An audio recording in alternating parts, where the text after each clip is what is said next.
What's good, everyone? It's your boy Terry speaking from the garage shop. Yeah, I'm going to be offering you some big bang for the buck and restoration tips and also time-saving tips. All right, today that's what it's going to be about. Now, you guys all know about the Trailblazer SS out there. You see it over there? I don't know if you can see it. It's all lopsided. That's because we had to remove the transmission. I was getting a little bit of a seal leak, and I was just going to change it real quick. But Brian Snyder from Performer Built, who built the transmission before, he was like, come on down. It's been over 5 years since you had that transmission rebuilt. I'd like to see the wear on the transmission parts so we can take it apart, rebuild it back up, and inspect it. And I'm like, that's not a bad idea. So I cruised my happy self on down to Performer Built. We got the transmission rebuilt. They got a whole bunch of new parts that they put into the transmission, so it's going to be even stronger, be able to hold more power. And I'm excited about that. Can't wait to put it in. But pulling that transmission out of that truck, you will have a Jonah of a time. And I know. Hey, Terry, on the 4L70 transmissions like that, they got a little access port on the bottom of the tranny. Why can't you use that? True, they do. But one, the hole's about this big. Two, it's behind the flex plate. So it is impossible to go through that small little hole to try to gain access to your torque converter bolts. It ain't gonna happen. So from what I can see, you have to leave the torque converter on the flex plate when you pull the transmission off. So unless you know some Harry Houdini magic, and by the way, to install a transmission is just as much of a joy. Sure, to mount the transmission up to the engine, no problem. But come time for you to hook up the torque converter to the flex plate, guess what? In my experience, you have to go to the starter hole. So in other words, what you have to do is you have to remove the starter, move the flex plate in position with the starter hole, and then you're gonna have to move the torque converter, line that up with the hole in the flex plate, and with any luck, you will be able to put that bolt with an extension through the starter hole, right? Through the flex plate, and then tighten up the torque converter. And if you need shims, guess what? That's another challenge. And if you have headers, guess what? Now, unless you know some other way to do this that I'm not up on, please leave a comment. Let me know right now. But if not, let's just make a torque converter bolt access hole. Real simple. So listen, peeps, if you haven't done so at this time, now would be a perfect time to hit that subscribe. That's right. You want to hit that subscribe. You also want to hit that bell. Uppercut, bang! That way you get notified when I put a video out. So hit that subscribe on YouTube, Coverman66. And also, while you're at it, won't you cruise on over to Instagram? For all you Instagram heads, you know, it's Terry LSX. You might as well follow me there because we're doing a whole lot of stuff. Terry LSX. And while you're at it, I know you're saying, what about us TikTok people? For you TikTok people, Coverman66. So we marked where we're gonna cut.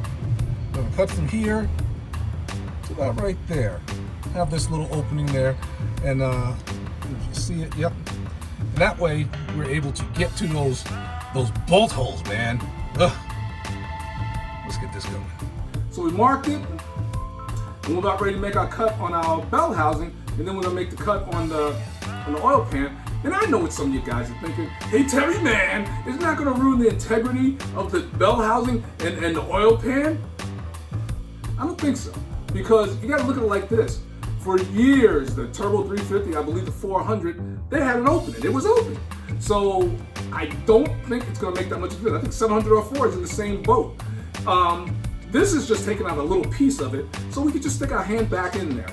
So as far as ruining integrity, I don't think it's gonna make that much of a difference, especially on the pan, because that's like a hollow area that doesn't do much of anything. And plus, you still got your bolts right here. You're not like removing a bolt. No, you're just trimming. So, I don't know. We'll find out. I don't think so. But let's get to cutting.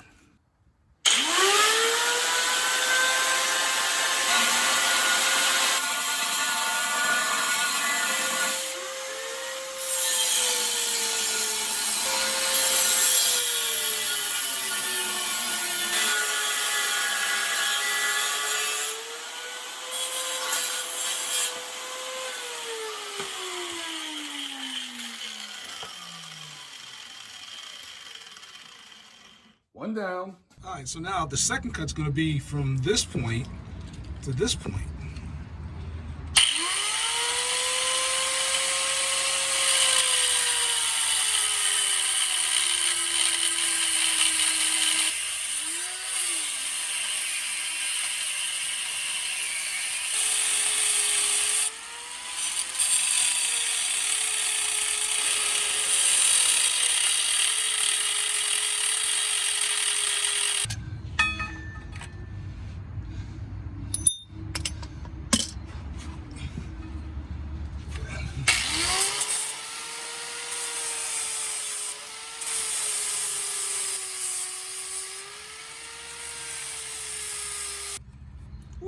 Ooh. Yeah, let's try it out.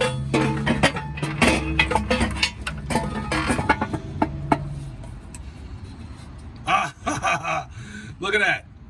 Put your hand up in there, and if you need, there you go. You got the hole. You see my finger right there? All right, you could put your shims in there and just start tightening it away. This is nice. This is a nice setup right here. I call this a win-win. Look at that. Get all up in there now. It's amazing how two little pieces like this can make all the difference in the world. So you can see we modified the bell housing. And we also modified the back of the oil pan on the Trailblazer SS. And as you can see, I was able to get my hand in there. It's going to make installing the transmission, taking transmission out of it, we have to service it again. It's going to make it that much easier. Now remember, this process can be done while the transmission is still in the car. Just got to be a little bit more careful. Other than that, you'll be successful. So there you have it. We just saved ourselves a ton of time installing that transmission when it comes time for us to install that transmission. Looking at the clock on the wall. Well, it's not on the wall now. It's in the corner. It keeps moving. It's time for me to head on off and do some more stuff because I want to get this transmission in as soon as possible. All right, and we're gonna be doing a road trip. You know, bring the transmission to my man Ryan Snyder with Performer Built. So you want to stay tuned for that because it's gonna be really cool. He's gonna hook it up. He's gonna tear it down, break it down, build it back up, make it stronger than it ever was. And you don't want to miss that. So if you haven't done that at this point, you might want to subscribe.